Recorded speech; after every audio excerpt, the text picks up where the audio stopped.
ಆತ್ಮೀಯ ಸಹೋದರ ಸಹೋದರಿಯರೇ, ನಾವು ನಿಮಗಾಗಿ ಒಂದು ಸಂತೋಷದ ಸುದ್ದಿಯನ್ನು ತಂದಿದ್ದೇವೆ.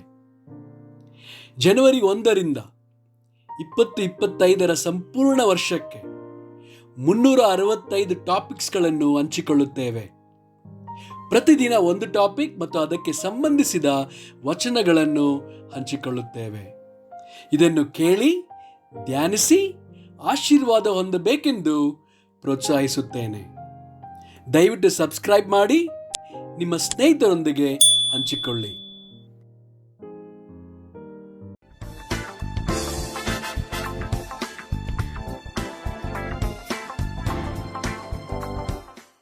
ಇಂದು ದಿನ 129 ಟಾಪಿಕ್ ಉಪವಾಸ.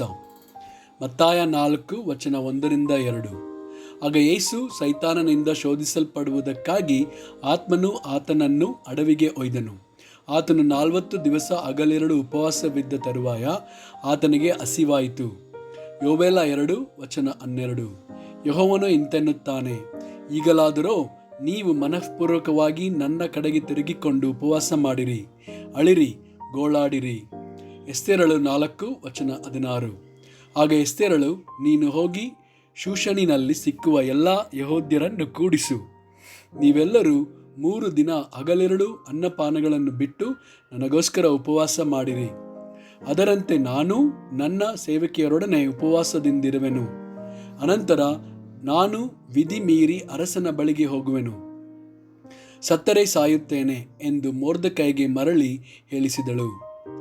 ಎಜ್ರನು 8 ವಚನ 23. ನಾವು ಈ ಕಾರಣದಿಂದ ಉಪವಾಸ ಮಾಡಿ ದೇವರನ್ನು ಪ್ರಾರ್ಥಿಸಲು ಆತನು ನಮಗೆ ಪ್ರಸನ್ನನಾದನು. ಮತ್ತಾಯ 6 ವಚನ 16-18. ಇದಲ್ಲದೆ ನೀವು ಉಪವಾಸ ಮಾಡುವಾಗ ಕಪಟಿಗಳಂತೆ ಮುಖವನ್ನು ಸಪ್ಪಗೆ ಮಾಡಿಕೊಳ್ಳಬೇಡಿರಿ. ಅವರು ತಾವು ಉಪವಾಸಿಗಳೆಂದು ಜನರಿಗೆ ತೋರುವುದಕ್ಕಾಗಿ ತಮ್ಮ ಮುಖವನ್ನು ವಿಕಾರ ಮಾಡಿಕೊಳ್ಳುತ್ತಾರೆ. ಅವರು ತಮಗೆ ಬರತಕ್ಕ ಫಲವನ್ನು ಹೊಂದಿದ್ದಾಯಿತೆಂದು ನಿಮಗೆ ಸತ್ಯವಾಗಿ ಹೇಳುತ್ತೇನೆ. ಆದರೆ ನೀನು ಉಪವಾಸ ಮಾಡುವಾಗ ತಲೆಗೆ ಎಣ್ಣೆ ಹಚ್ಚಿಕೊಂಡು ಮುಖವನ್ನು ತೊಳಕೋ. ಹೀಗೆ ಮಾಡಿದರೆ ನೀನು ಉಪವಾಸಿ ಎಂದು ಜನರಿಗೆ ಕಾಣದೆ ಹೋದಾಗ್ಯೂ ಅಂತರಂಗದಲ್ಲಿರುವ ನಿನ್ನ ತಂದೆಗೆ ಉಪವಾಸಿ ಎಂದು ಕಾಣಿಸಿಕೊಳ್ಳುವಿ. ಅಂತರಂಗದಲ್ಲಿ ನಡೆಯುವುದನ್ನು ನೋಡುವ ನಿನ್ನ ತಂದೆಯು ನಿನಗೆ ಫಲ ಕೊಡುವನು. ಯೆಶಾಯ 58 ವಚನ 5-7. ಮನುಷ್ಯನು ತನ್ನ ಆತ್ಮವನ್ನು ಕುಂದಿಸಿಕೊಳ್ಳುವುದಕ್ಕಾಗಿ ನಾನು ನೇಮಿಸಿದ ಉಪವಾಸ ದಿನವು ಇಂಥದೋ. ಒಬ್ಬನು ಜೊಂಡಿನಂತೆ ತಲೆಯನ್ನು ಬಗ್ಗಿಸಿಕೊಂಡು ಗೋಣಿತಟ್ಟನ್ನು ಬೂದಿಯನ್ನು ಆಸನ ಮಾಡಿಕೊಳ್ಳುವುದು ಯೆಹೋವನಿಗೆ ಸಮರ್ಪಕವಾದ ಉಪವಾಸ ಎನ್ನುತ್ತೀರೋ.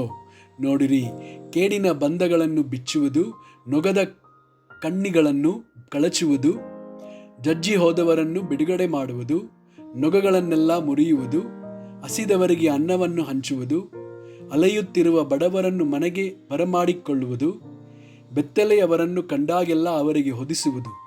ನಿನ್ನಂತೆ ನರನಾಗಿರುವ ಯಾವನಿಗೇ ಆಗಲಿ ಮುಖ ತಪ್ಪಿಸಿಕೊಳ್ಳದಿರುವುದು. ಇವುಗಳೇ ನನಗೆ ಇಷ್ಟವಾದ ಉಪವಾಸ ವ್ರತವಲ್ಲವೇ? ಆಮೆನ್.